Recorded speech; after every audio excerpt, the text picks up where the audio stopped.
ओम श्री परमात्मने नमः। ओम श्री गुरुभ्यो नमः। ओम श्री ऋषिभ्यो नमः। ओम असतो मा सद्गमय तमसो मा ज्योतिर्गमय मृत्योर्मामृतंगमय। शांति शांति शांति।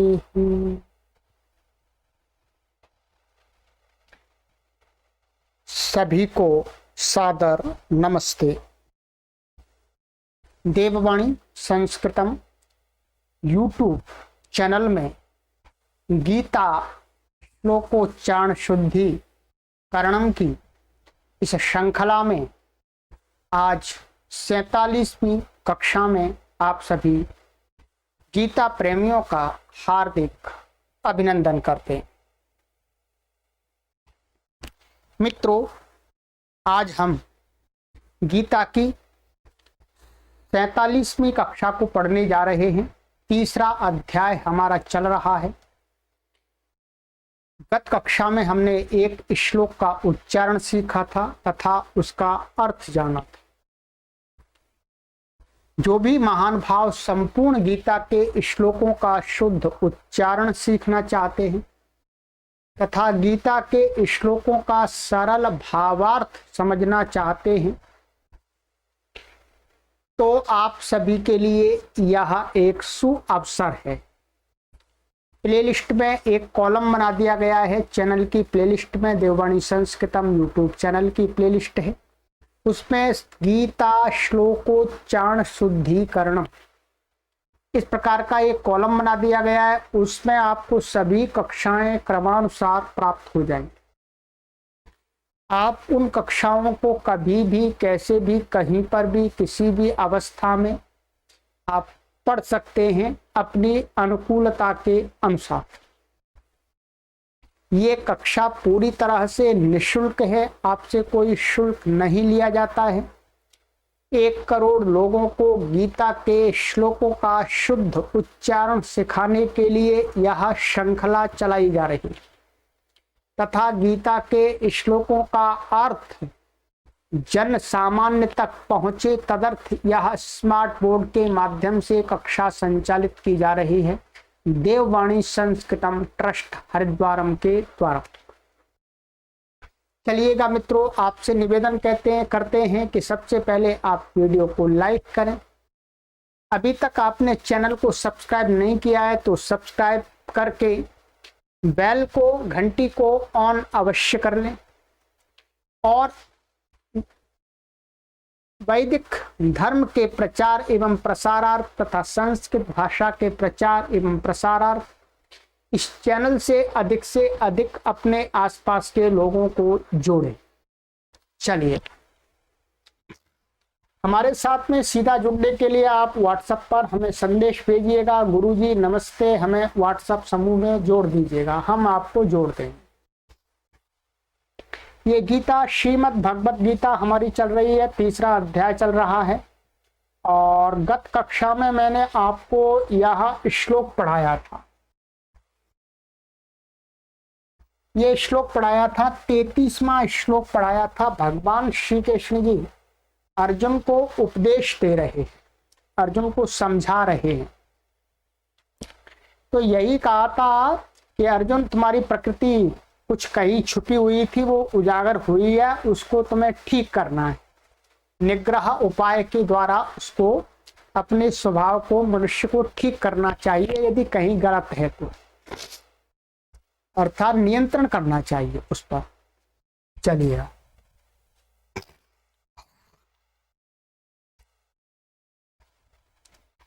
अब आगे श्लोक कहते हैं, आइएगा पहले श्लोक का उच्चारण शुद्ध करना सीखते हैं, फिर उसके अर्थ पर चिंतन करते हैं। पहले मैं बोलूंगा, फिर आपको बोलना है, इस प्रकार से 3 बार बोलना है, फिर 3 बार मेरे साथ बोलना है। चलिए।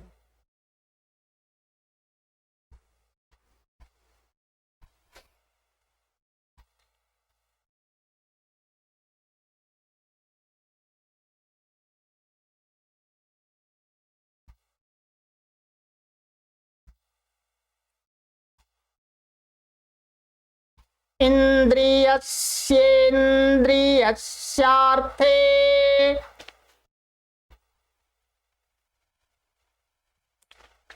रागद्वेषौ व्यवस्थितौ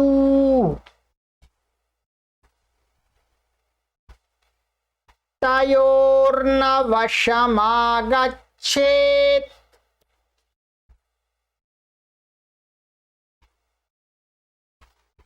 तौ ह्यस्य परिपन्थिनौ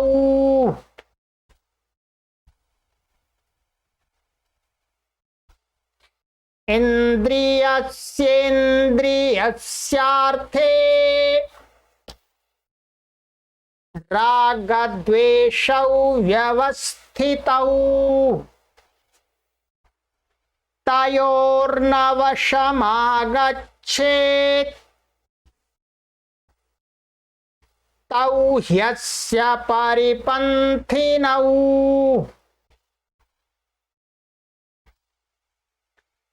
इंद्रियस्येन्द्रियस्यार्थे रागद्वेषौ व्यवस्थितौ तयोर्न वशमागच्छेत् तौ ह्यस्य परिपन्थिनौ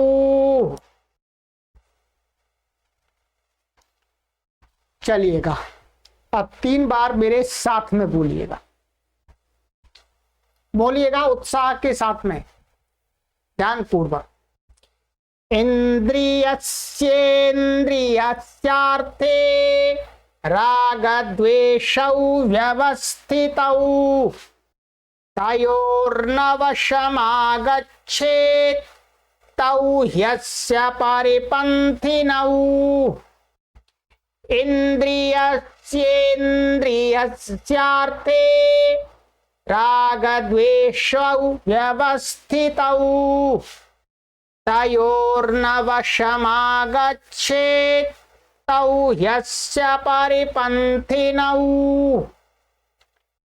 इंद्रियस्येन्द्रियस्यार्थे रागद्वेषौ व्यवस्थितौ तयोर्न वशमागच्छेत् तौ ह्यस्य परिपन्थिनौ।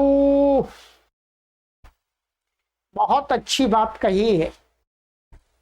अर्जुन को समझाने के माध्यम से भगवान श्री कृष्ण जी ने हम सभी लोगों पर भी अपनी कृपा का आशीर्वाद बरसाया है। मित्रों, समझ लीजिएगा इस बात को। भगवान श्री कृष्ण अर्जुन को कहते हैं, देखो अर्जुन, देखो अर्जुन, कभी बुरे संस्कारों के कारण से, बुरी संगति के कारण से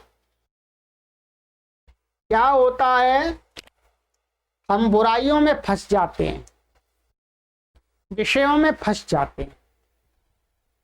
उसी बात को कह रहे हैं। क्या कह रहे हैं? कह रहे हैं अर्जुन सुनो,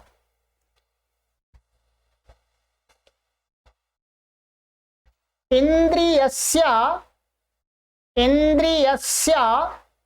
अर्थे रागद्वेषौ व्यवस्थितौ। कहते हैं इंद्रिय, इंद्रिय का अर्थ होता है सेंस होता है। इंद्रिय वैदिक दर्शन के अनुसार 5 ज्ञानेंद्रियां हैं, 5 कर्मेंद्रियां हैं। यहां पर जो बात कही जा रही है वो किसके विषय की कही जा रही है? ज्ञानेंद्रिय की। मैं लिख देता हूं आपके लिए किसकी, ये 5 ज्ञानेंद्रिय हैं।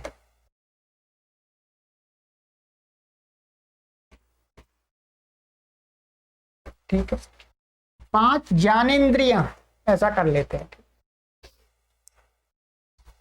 5 ज्ञानेंद्रियां हैं जिनके माध्यम से प्रत्येक प्राणी ज्ञान प्राप्त करता है। ज्ञान माने अनुभव को प्राप्त करता है, कुछ प्राप्त करता है, उसको जिनके माध्यम से उनको ज्ञानेंद्रिय कहते हैं। ठीक है, वो 5 इंद्रियां कौन सी हैं, आइएगा बात कर लेते, पहले समझ लेते हैं।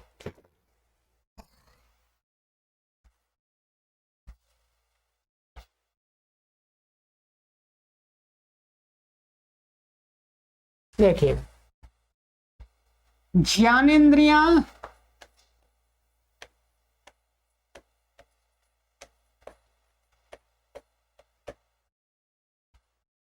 5। नंबर 1 रसना,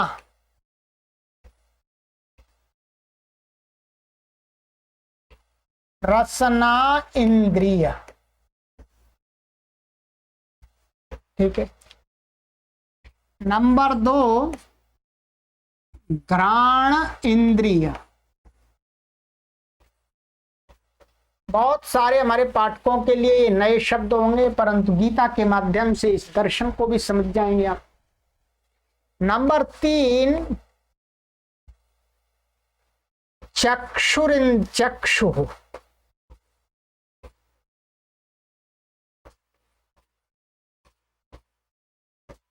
ठीक है, और नंबर 4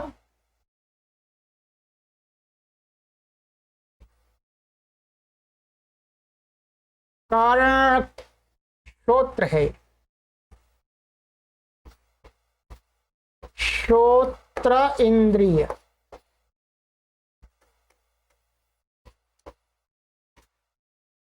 और नंबर 5 है आपकी त्वक इंद्रिय।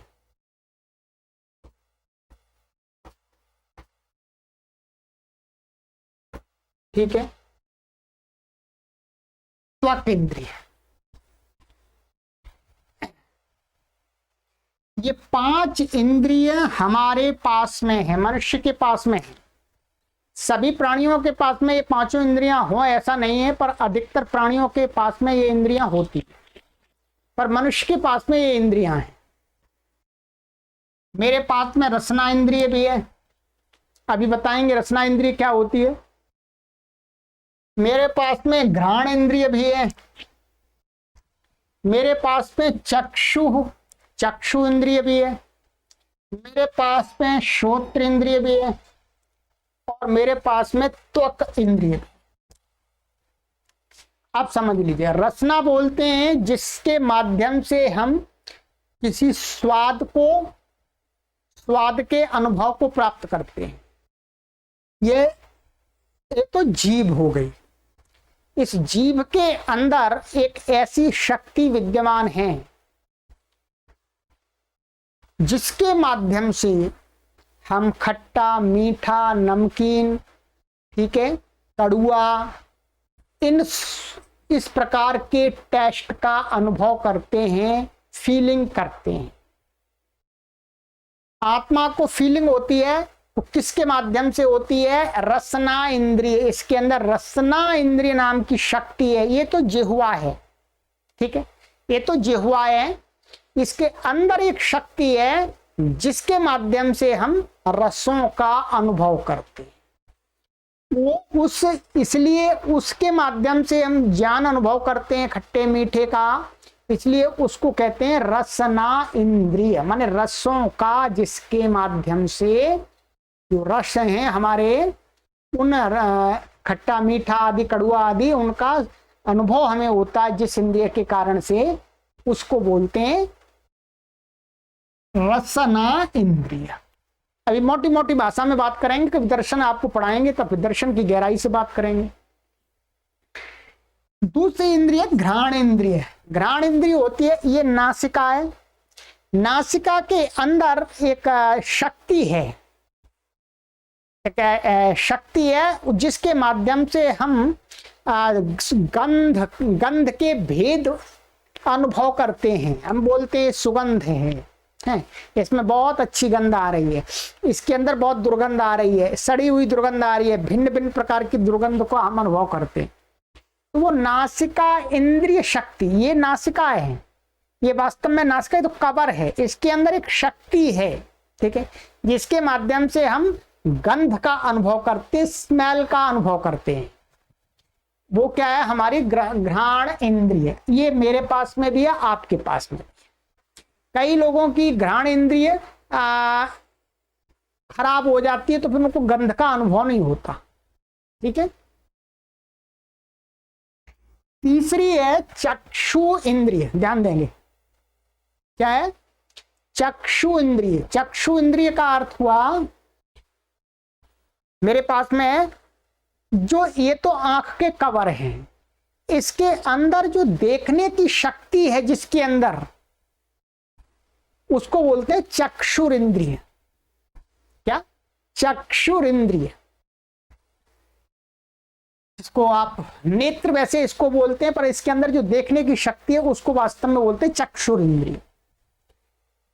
तो इसके द्वारा हम चीजों को देखते हैं। ये जैसे ये सफेद सफेद देख रहा हूं मैं, तो इसका मुझे अनुभव हो रहा है। ये ब्लैक देख रहा हूं, ठीक है, इसका मुझे एक अनुभव हो रहा है। ये काला है, तो ये किसके माध्यम से हो रहा है? ये चक्षुर इंद्रिय के माध्यम से हो रहा है।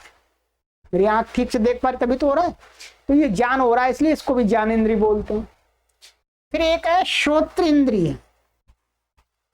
श्रोत्र माने ये तो कान है, कर्ण है, इनके अंदर एक शक्ति है, इनके अंदर एक शक्ति है। उस शक्ति का ही नाम क्या है? श्रोत्र इंद्रिय, जिसके माध्यम से हम ध्वनि को सुनते हैं और ध्वनि में भेद कर पाते हैं। ये तेज ध्वनि है, ये मंद ध्वनि है, ये मध्यम ध्वनि है, ये अच्छी बहुत मधुर ध्वनि है, ये बहुत कटु ध्वनि है, ठीक है।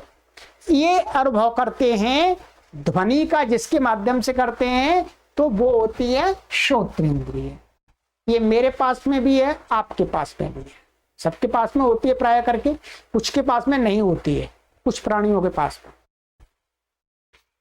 और है पांचवी इंद्रिय त्वक इंद्रिय। त्वक होती है त्वचा, ये तो चमड़ी है। इस चमड़ी के अंदर एक ऐसी शक्ति है जो हम जब छूते हैं किसी चीज को तो ठंडा, गरम, कठोर माने हार्ड, सॉफ्ट माने मुलायम, इसका हमको अनुभव होता है। वो किसके माध्यम से होता है? चमड़ी के अंदर एक शक्ति है त्वक नाम की, वो त्वक इंद्रिय के माध्यम से हमको कठोर, मुलायम, ठंडा, गरम का अनुभव होता है, ठीक है। ये पूरे शरीर में है त्वक इंद्रिय, ठीक है। त्वक इंद्रिय पूरे शरीर में है, ये ध्यान देंगे। तो ये 5 इंद्रियां हम सभी के पास में हैं।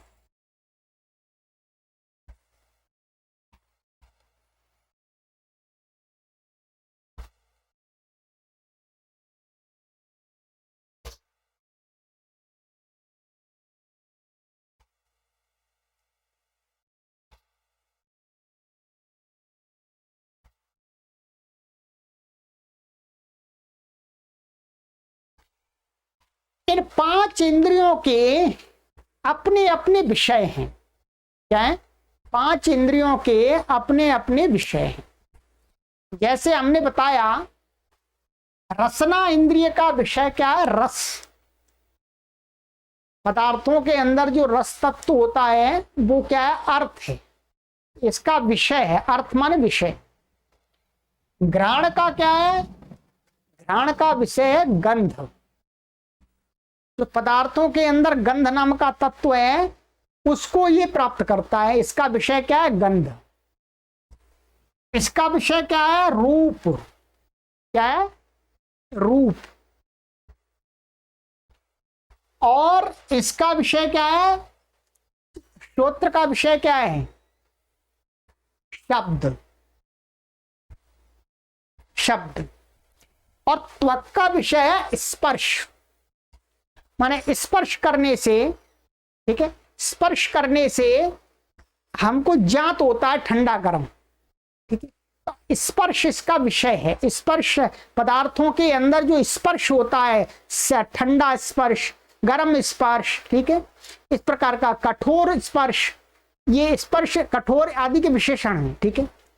पांचों इंद्रियों के 5 ही अर्थ हैं। अब मैं अर्थ लिख देता हूं सबके सामने, सबके, आपको अब सुविधा हो जाएगी, धीरे धीरे मैंने समझा दिया आपको, ये श्लोक पूरा समझ में आ जाएगा आपको, ठीक है। देखिएगा,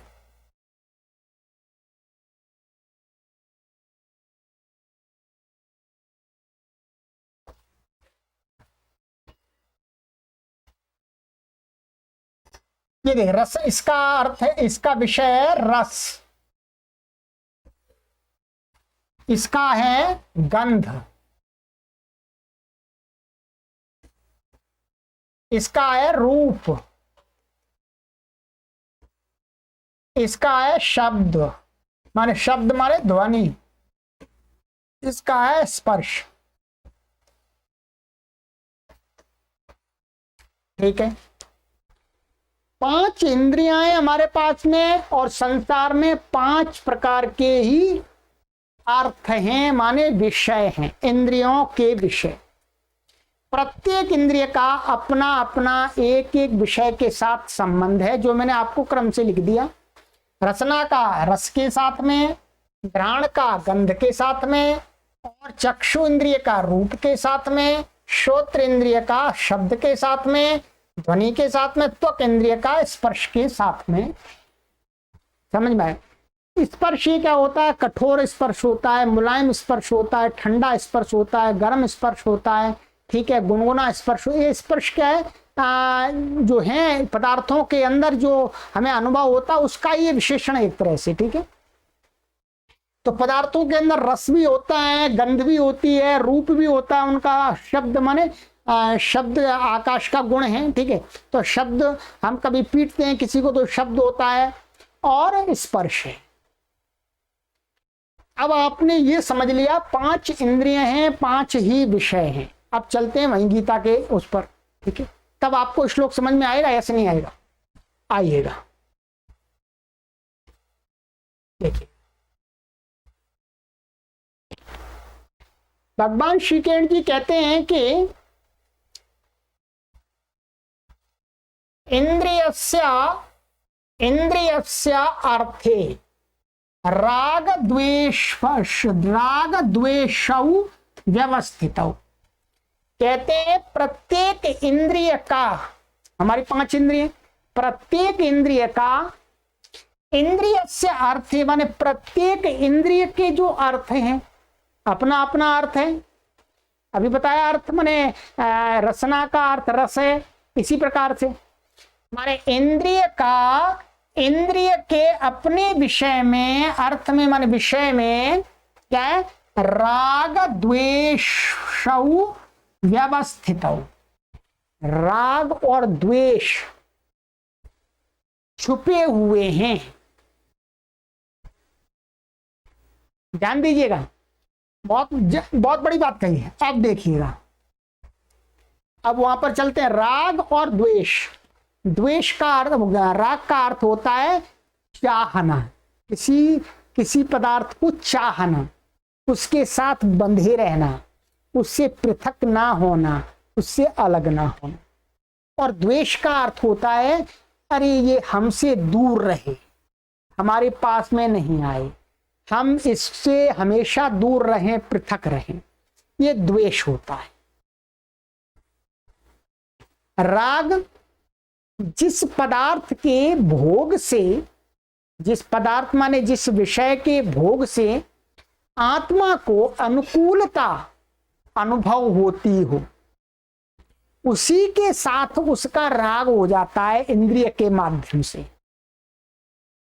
और जिस विषय से आत्मा को दुख का अनुभव होता हो, क्लेश का अनुभव होता हो, कष्ट का अनुभव होता हो, तो उस पदार्थ के प्रति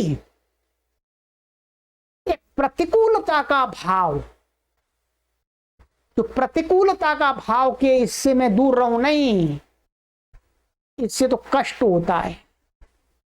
जो सर्प होता है, सर्प से हमें भय होता है, सर्प के कारण से भय होता है, क्योंकि हमको जानता है सर्प काट देगा तो कष्ट हो जाए। तो सर्प जो विषय है, अर्थ है, उसमें क्या है, हमारा द्वेष होता है, अर्थात दूर रहे ऐसा भाव हो जाता है, क्योंकि उसके पास में आने से प्रतिकूलता पैदा होती है, प्रतिकूलता पैदा होती है। इसी प्रकार से कोई अच्छा पदार्थ है, उसके आने से हमें सुख मिलता है, कोई अच्छा घर है, उसमें हम रहते हैं, सारी सुविधाएं मिलती हैं, तो हम कहते हैं ये घर, हम इस घर में हम हमेशा रहें, हम ये घर हमारा बिगड़े नहीं कभी, उसके प्रति हमारा राग हो गया, क्योंकि हमें अनुकूलता मिल रही है उससे। इसी प्रकार से सभी अर्थों के विषय में हमें जानना चाहिए इंद्रिय के साथ। तो जो कहते हैं राग और द्वेष, ये इंद्रिय का होता है, अर्थात इंद्रिय उसमें प्रविष्ट होती है, नहीं प्रविष्ट होती है, राग होने पर प्रविष्ट होती है, द्वेष होने पर उससे दूर भागती है। तो ये क्या है, उनके अंदर छुपे हुए हैं, अर्थों के अंदर, अर्थ जो पदार्थ है उनके अंदर ये दोनों छुपे हुए हैं। कोई पदार्थ किसी के लिए अनुकूल हो जाता है, कोई पदार्थ किसी के लिए प्रतिकूल हो जाता है। एक ही पदार्थ किसी के लिए अनुकूल महसूस होता है, किसी के लिए प्रतिकूल महसूस होता है। तो कहा कि जो प्रत्येक इंद्रिय का जो अर्थ है, उसमें ये राग, प्रत्येक इंद्रिय का जो राग और द्वेष है वो छुपा हुआ है, ध्यान रखें आप। देखिएगा, आइएगा यहीं पर आ जाते हैं टेबल पर थोड़ा सा। रसना इंद्रिय है,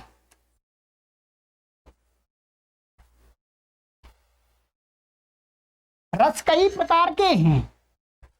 एक मधु माने मीठा रस है, एक कटु रस है, कड़ुआ है, तीखा रस है, तीक्ष्ण।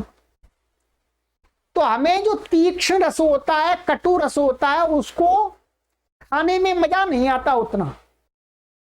थोड़ा भी ज्यादा खा लिया हमने पदार्थ को, उसमें रस ज्यादा आ गया, कटु और तीक्ष्ण, तो उसको हम द्वेष करने लगते, भाई नहीं, दूर रहिए। और जो मीठा होता है, मीठा बहुत अच्छा लगता है, रस वो अनुकूल लगता है, इसलिए उसको चाहते हैं। तो कहा, भगवान श्री कृष्ण जी ने अर्जुन को कहा, देखो अर्जुन, रसना इंद्रिय का जो राग और द्वेष, अर्थात वो कटु को नहीं चाहती है राग को, और मीठे को चाहती है, मीठे के प्रति उसका राग है। ये उस विषय के अंदर है, जो पदार्थ हैं उनके अंदर, किसी के अंदर कटु रस है, किसी के अंदर मीठा रस है, ठीक है, मधुर रस है, ठीक है, किसी के अंदर तीक्ष्ण है। उन रसों के प्रति क्या होता है, राग और द्वेष होता है इंद्रियों का। इसी प्रकार से घ्राण, हम सुगंध पदार्थ को सूंघना चाहते हैं, उसके प्रति हमारा राग हो जाता है इंद्रिय का, और जो जिसमें दुर्गंध आती है उससे दूर भागते हैं, अरे फेंको, जल्दी फेंको, ठीक है। ऐसे ही चक्षुर इंद्रिय, सुंदर चित्र देखते हैं बहुत अच्छा, कभी भूत प्रेत वाला जो डरावना चित्र आ जाता है, अरे इसको दूर ले जाओ, अरे हम नहीं देख रहे, हम नहीं देख रहे, ठीक है। कभी शेर चीते का जो चित्र आ जाता है, डर जाते हैं। तो उनके अंदर चित्र में रूप, चित्र है, ये बना हुआ चित्र नहीं, चित्र का अर्थ रूप माने वो असली शेर का रूप, ठीक है।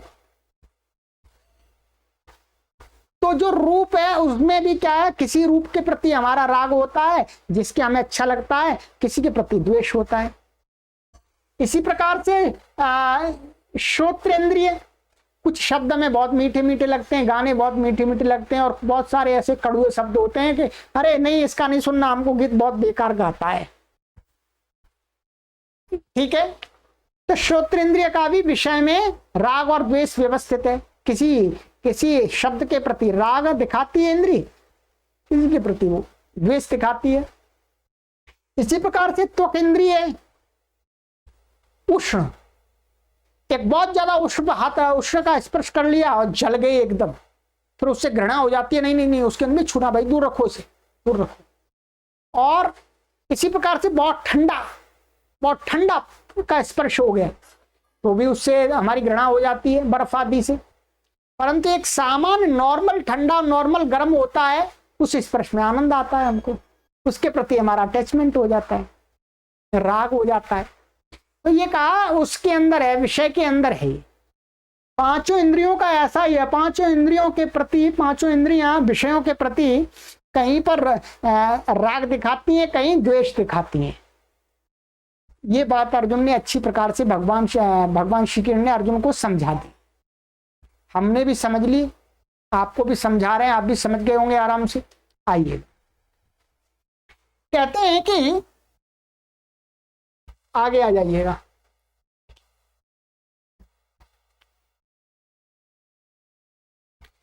इंद्रियस्य अर्थे राग द्वेषौ व्यवस्थितौ, प्रत्येक इंद्रिय के विषय में, अर्थ में राग और द्वेष छुपा हुआ है, उसको पहचानना है। का तयोर न वशम आगच्छे तौ ह्यस्य परिपंथिनौ, कहते हैं परंतु सफल व्यक्ति, योगी व्यक्ति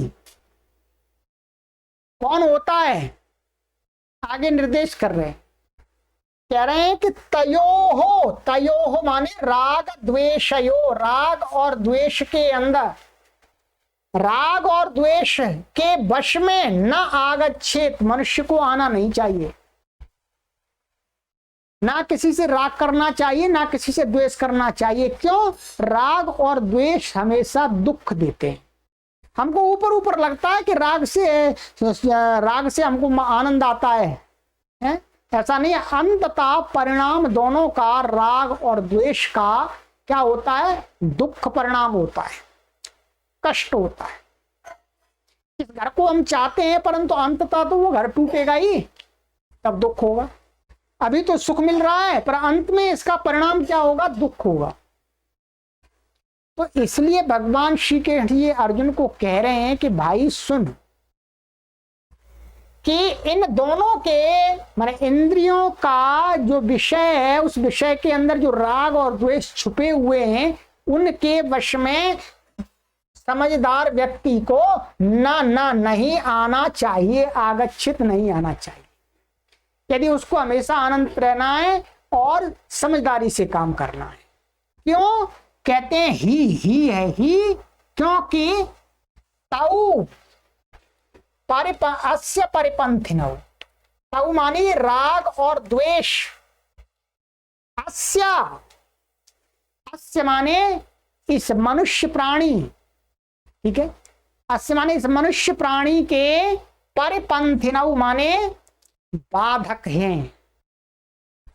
ये जीवन की उन्नति में राग और द्वेष मनुष्य के जीवन में क्या है? बाधक हैं। साधक नहीं है इनमें से कोई भी, ना राग साधक है ना द्वेष साधक है। जैसा राग बाधक है वैसा ही द्वेष बाधक है, जैसा ही द्वेष बाधक है वैसा ही राग बाधक है। इसलिए क्या कहते हैं कि इंद्रिय का जो विषय है, उस विषय में ना तो आपको अनुकूलता होने पर राग करना है और ना प्रतिकूलता होने पर आपको द्वेष करना, कुछ भी नहीं करना है। बस ये देखना है इसका उपयोग आपके जीवन के लिए, आपके आत्म कल्याण के लिए है अथवा नहीं है तो आप उसका प्रयोग कीजिएगा, आत्म कल्याण के लिए नहीं है तो उसको छोड़ दीजिएगा। अर्जुन को भी तो यही हुआ था। अर्जुन को अपने सगे संबंधियों के प्रति राग हो गया था। क्या राग हो गया था? तो उस बात को समझाया कि भाई ये राग और द्वेष खतरनाक है। राग द्वेष नहीं करना है, अपने आत्म कल्याण के लिए जो करने योग्य कर्म है उसको करना है। अर्जुन वही समझदार व्यक्ति है। अन्यथा राग और द्वेष के चक्कर में जो फंस जाएगा वो भटक जाएगा, वो आत्म कल्याण नहीं कर सकता है। ये वास्तविक स्थिति है। अब आप विचार करेंगे स्वयं तो इस बात को समझ सकेंगे। मैंने आपको एक पॉइंट दे दिया है विचार करने के लिए, चिंतन करने के लिए, और भगवान श्री कृष्ण जी ने जो बात बताई वो मैंने आपको सरल शब्दों में बता दी। भगवान श्री कृष्ण जी अर्जुन से यही कहते हैं कि इंद्रिय के अर्थ में क्या होता है, राग और द्वेष व्यवस्थित हैं, छुपे हुए हैं। इसलिए हे अर्जुन, तयोः न वशम आगच्छेत, किसी भी समझदार व्यक्ति को उन राग और द्वेष के वश में, माने उनके चक्कर में नहीं फंसना चाहिए। क्यों? क्योंकि वो मनुष्य के ताऊ परिपंथिनऊ, दोनों ये बाधक हैं, राग और द्वेष। ये इसका सार है, परंतु सार ऐसा है कि जीवन का मंगल करने वाला है, जीवन का कल्याण करने वाला है, समझ जाए तो, और ना समझे तो फिर धक्के खाने ही है, धक्के खाने ही है जी। ठीक है, चलिएगा, आइएगा श्लोक का उच्चारण कर लेते हैं, फिर दोबारा आइएगा, 3 बार मेरे साथ में करेंगे। इंद्रियस्येन्द्रियस्यार्थे राग द्वेषौ व्यवस्थितौ तयोर्न वशमागच्छेत् तौ ह्यस्य परिपन्थिनौ। इंद्रियस्येन्द्रियस्यार्थे राग द्वेषौ व्यवस्थितौ तयोर्न वशमागच्छेत् तौ ह्यस्य परिपन्थिनौ। इंद्रियस्येन्द्रियस्यार्थे राग द्वेषौ व्यवस्थितौ तयोर्न वशमागच्छेत् तौ ह्यस्य परिपन्थिनौ। चलिएगा मित्रों, 34वां श्लोक कंप्लीट हो गया है। अब आगे की कक्षा में हम 35वां श्लोक पढ़ेंगे। इसी प्रकार से गहन चिंतन करेंगे, और हमारी कोशिश यही रहती है, हमारा प्रयास यही रहता है कि आप संस्कृत के विद्वान नहीं हैं, परंतु हम संस्कृत के विद्वान हैं, तो हमारी संस्कृत की विद्वत्ता से आप करोड़ों लोग लाभ ले लें। क्योंकि हर कोई विद्वान तो नहीं बन सकता, बहुत परिश्रम करना पड़ता है, परंतु एक विद्वान की विद्या से लाभ सभी लोग ले सकते हैं। लाभ लेने में तो कोई परेशानी नहीं है, और वो भी आपको निःशुल्क लाभ दिया जा रहा है। कोई पैसे भी नहीं लिए जा रहे। परंतु मित्रों, आप सभी का भी परम कर्तव्य बनता है कि इस अभियान को चलाने के लिए हमें अर्थ की आवश्यकता होती है, इसके लिए धन चाहिए होता है। मित्रों, आप इस महान अभियान को निरंतर रूप से, अबाध रूप से संचालित करने के लिए इस यज्ञ के देववाणी संस्कृतम ट्रस्ट हरिद्वारम के मासिक सदस्य बन जाइए। अपने सामर्थ्य के अनुसार आपसे जो भी बन पड़े वो आप प्रति माह इस ट्रस्ट को भेजते रहें, आप इस संस्थान को, जिससे संस्थान और तेजी से कार्य करता रहेगा। ठीक है, ये जो भी वर्तमान में अभी सभी गतिविधियां इस अकाउंट के माध्यम से संचालित हो रही हैं, ठीक है, इसलिए आप अपना सहयोग इसी में भेजें। ये गूगल पे, फोन पे, पेटीएम का नंबर दिया है, व्हाट्सएप नंबर यही है। यदि आपको कठिनाई होती है तो आप हमसे संपर्क कर लें। ये व्हाट्सएप नंबर है, पेटीएम नंबर है, गूगल पे नंबर है, फोन पे नंबर, और अपना सहयोग भेज करके हमें सूचित अवश्य करें। चलिएगा, परमात्मा से आप सभी के मंगलमय, सुखमय, कल्याणमय जीवन के लिए प्रार्थना करते हैं। आपका स्वास्थ्य उत्तम रहे, आप सुखी रहें, आपकी मानव जीवन की यात्रा सफल हो, सुखद हो। सभी को सादर नमस्ते।